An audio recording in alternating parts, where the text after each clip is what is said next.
Դեռևս նախորդ տարի մթերված խաղողի դիմաց մինչ այսօր մթերող ընկերությունները չեն վճարել խաղողագործների գումարները։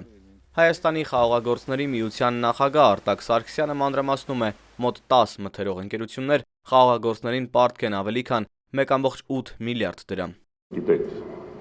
սոցիալ-տնտեսական վիճակը ինչպիսին է, մանավանդ գյուղացու մոտ, ամեն ինչ կարելի է ասել պարալիզված այդ ընտանիքներով։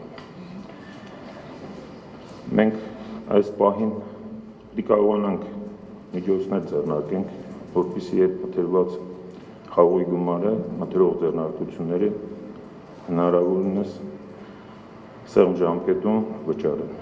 Հայաստանի Հանրապետության գյուղատնտեսության նախարարի տեղակալ Ռոբերտ Մակարյանի խոսքով մթերող ընկերությունները բախվել են ռուսական շուկայում առկա խնդիրներին, ինչի հետևանքով շատերը հայտնվելով ֆինանսական բարդ իրավիճակում չեն կարողացել վճարել մթերված խաղողի գումարները։ Գիտեք, որ ռուբլին համարյա 2 անգամ արժեզրկվեց եւ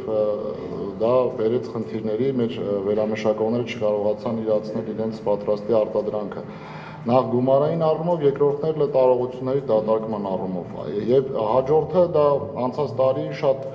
աննախադեպ բերք ստացվեց հանրապետությունում խաղողի շուրջ 309,200 տոննա, ուրեմն խաղողի բերք ստացվեց եւ մթերվեց դրա 216,800։ Այն ժամանակ աշնանը սեզոնին առաջին խնդիրը խաղողագործներից խաղողը մթերելն է եւ բոլորը հասկանում էին թե վերամշակողները, թե մենք եւ թե գյուղացիները, որ խաղողի ուրեմն գումարների ուշացումներ են ունենում, որովհետեւ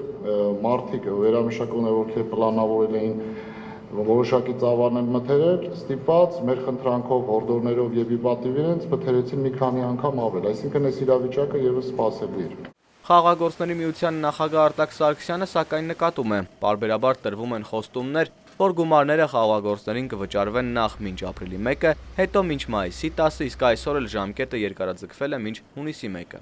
Խաղողագործների միության նախագահը ընդգծում է, խաղողագործներից շատերն այլևս չեն ցանկանում խաղող մշակել։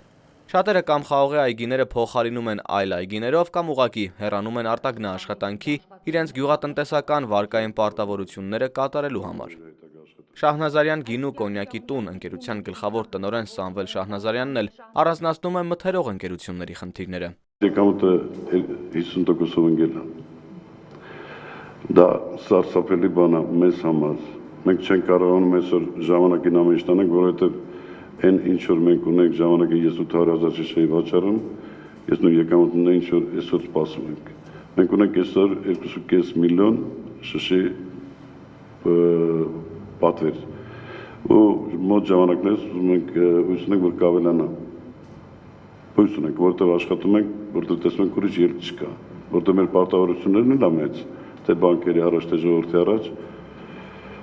բայց տվյալ վիճակով պլանավորել ու հաստատուն ասել, թե ինչ-որ մի կողմը մեղավոր է, դա աբսուրդ է, որովհետև իրավիճակը ընդհանուր շատ ծանր է։ Շահնազարյանը նշում է, մթերող ու վերամշակող ընկերություններն այսօր ստեղծված իրավիճակից ստիպված ելքեր պետք է գտնեն սեփական ուժերով։ Արթուր Հովհաննիսյան, Կարլեն Ղազարյան, Առաջին լրատվական։